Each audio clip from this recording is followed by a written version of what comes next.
If you're one of the fortunate few who spent the summer gliding silently over the water on an eFoil, maybe a flight board, or just tearing it up on a Ray-Din jet Oh, board, yeah.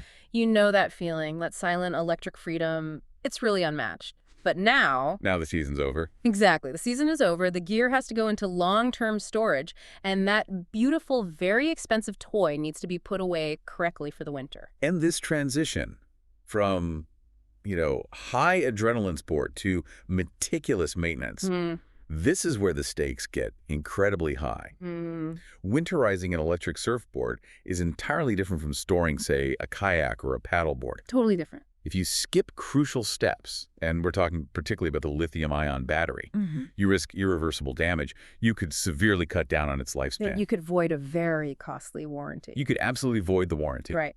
And our listener, the learner, sent us a deep stack of manufacturer guides and dealer advice. We're talking lift foils, aerofoils, Cabertech, all the big names. And it can be a lot. It's overwhelming. The sheer volume of specific charge levels, temperature ranges, drying times.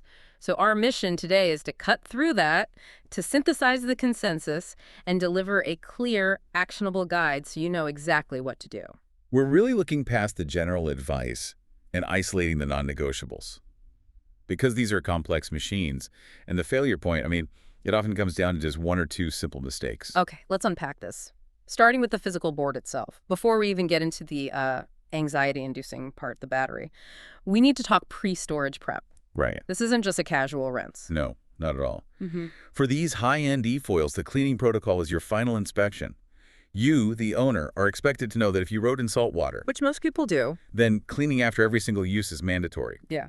But before winter, the effort needs to be elevated. It has to be almost surgical. It's all about eliminating that corrosive residue, right? Exactly. So we need to focus on rinsing the hull, the mast, the contacts, and especially every single cavity, every hose, every internal compartment with fresh water. You're trying to eliminate every last trace of salt, which can cause galvanic corrosion over months of just sitting there. And that cleaning, it leads immediately into what you said is the most critical step. The imperative of dryness. The board and all its internal tubes must be 100% dry. 100%.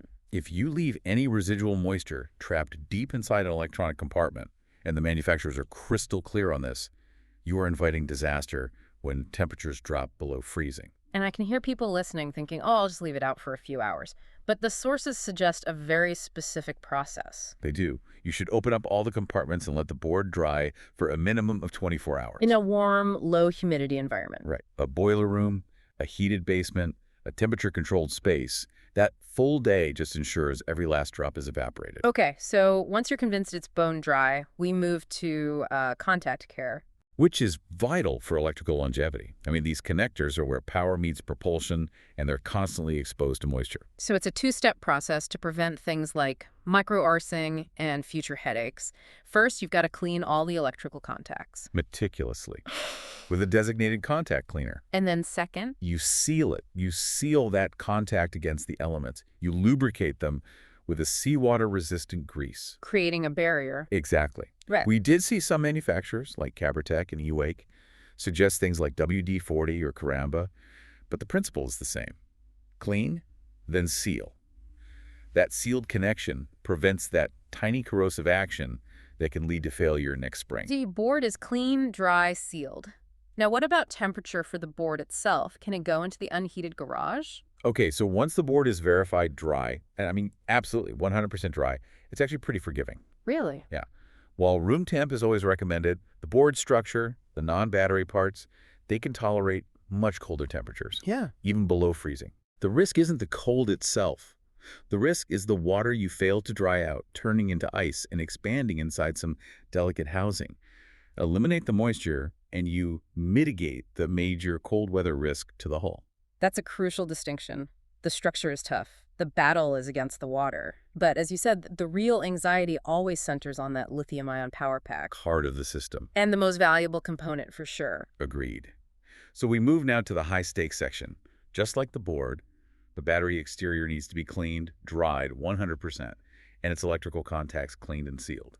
But the internal state of charge, that's where the complexity is. Let's talk charge levels. We know the two big dangers. Danger number one, Storing a lithium-ion battery at 100% for a long time. Right. It causes internal stress, reduces cell capacity over time. And danger number 2 is just as bad. It's equally serious. Unlike older battery types, lithium-ion cells absolutely cannot tolerate a deep discharge. Letting them fall to 0. Yeah, letting them fall to 0%. When this happens, you risk irreversible chemical changes.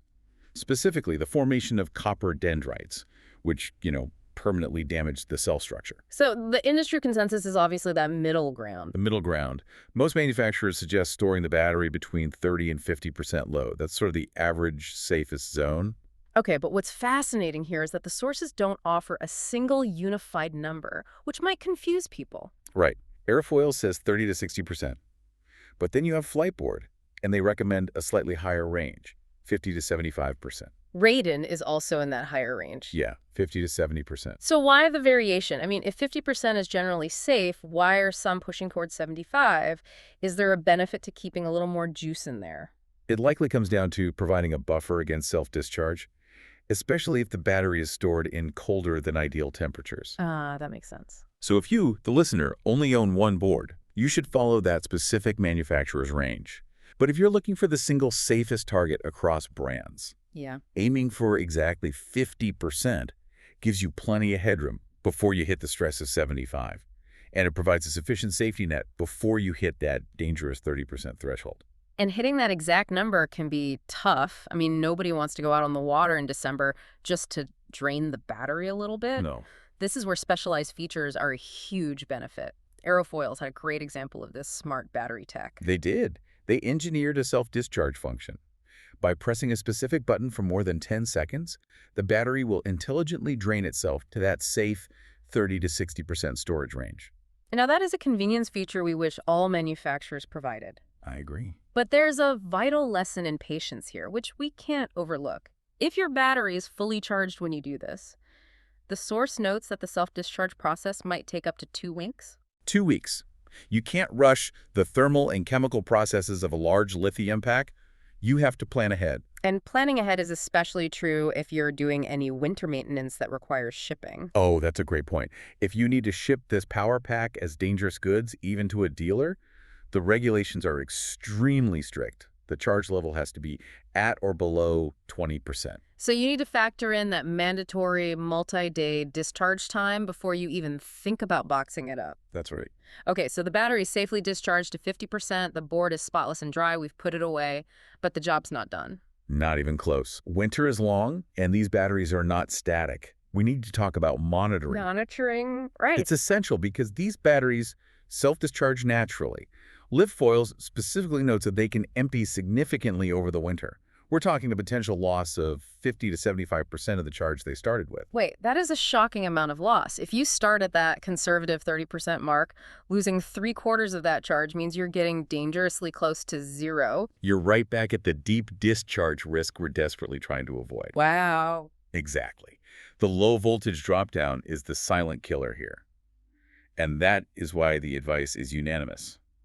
Check the charge level every 4 weeks. Every 4 weeks. And if you have an integrated remote control, eWake even recommends checking its status every 2 weeks to prevent its small cells from hitting 0. You can't let it drop.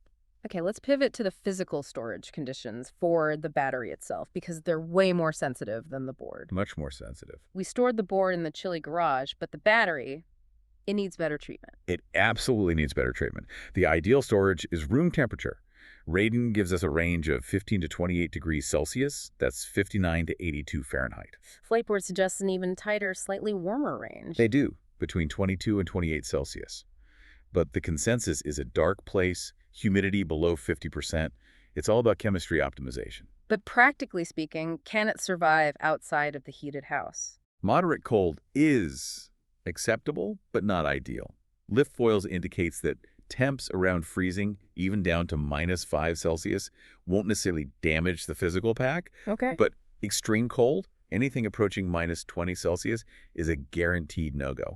And the critical thing, which Cabertech noted, is that the colder the environment, the faster that low voltage drop-down can happen. So if you must store it cold, Make sure it's in the house garage, not the unheated garden shed, and maybe start your charge closer to that 60% target instead of 30.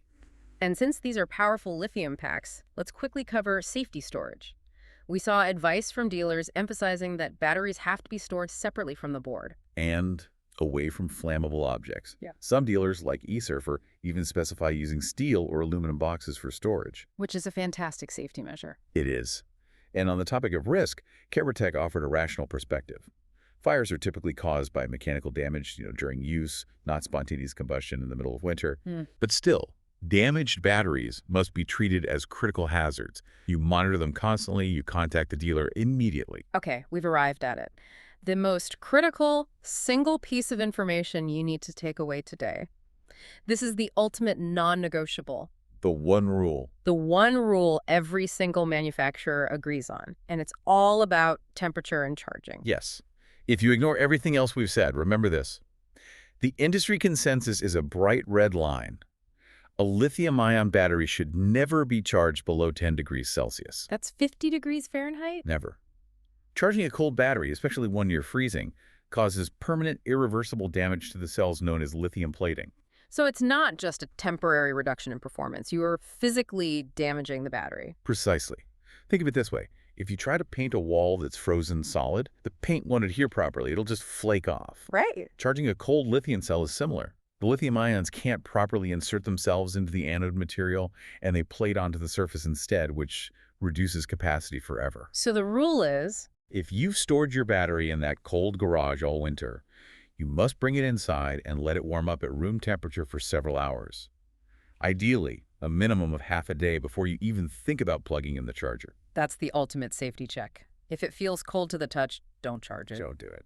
Now that we've covered the heavy hitters, the drying, the charge level, monitoring, that absolute temperature rule, let's just quickly review a few final maintenance points. Starting with the remote control, it's small, but it's vital. Give it a thorough rinse with clear water. If it uses removable batteries, Take them out. take them out for storage. If they're integrated, you need to check its charge status every 2 weeks, like eWake advises, to prevent that damaging deep discharge. And we found some interesting specifics about chargers, too. We did. eWake mentioned that some high-end chargers have an integrated storage mode, which automatically manages the charge for you. If you have that, use it. It removes the guesswork. And Redin offered a great long-term tip, especially for people with speed chargers. Yeah, that was a good one.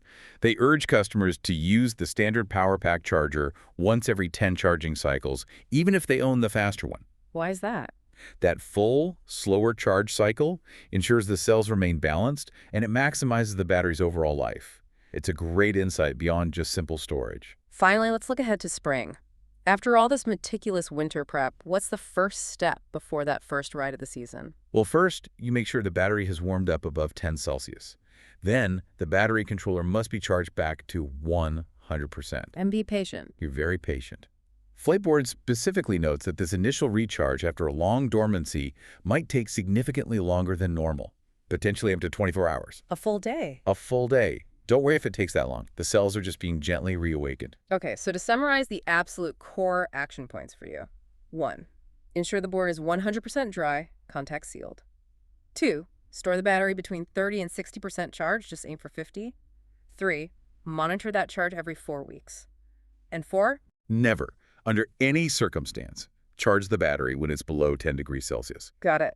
And if we connect this to the bigger picture, all this advice is about extending the life of the most expensive component you own. That Flipboard source mentioned, the first recharge can take up to 24 hours. Right. And they highlighted that this lengthy waiting period gives you time to inspect and perform routine maintenance before the ride. So it transforms what might feel like an inconvenient 24-hour delay into a mandatory safety procedure. Exactly. Given the absolute necessity of inspecting contacts for corrosion, checking the hull for damage, ensuring perfect dryness before the season starts, how can you leverage that required 24-hour waiting time, not just as a delay, but as a mandatory scheduled maintenance period? What else in your life, whether it's prepping a boat, a motorcycle, or even a specialized camera, requires a non-negotiable waiting period that you could transform into a critical safety and inspection checklist, turning that wait into a window for prevention?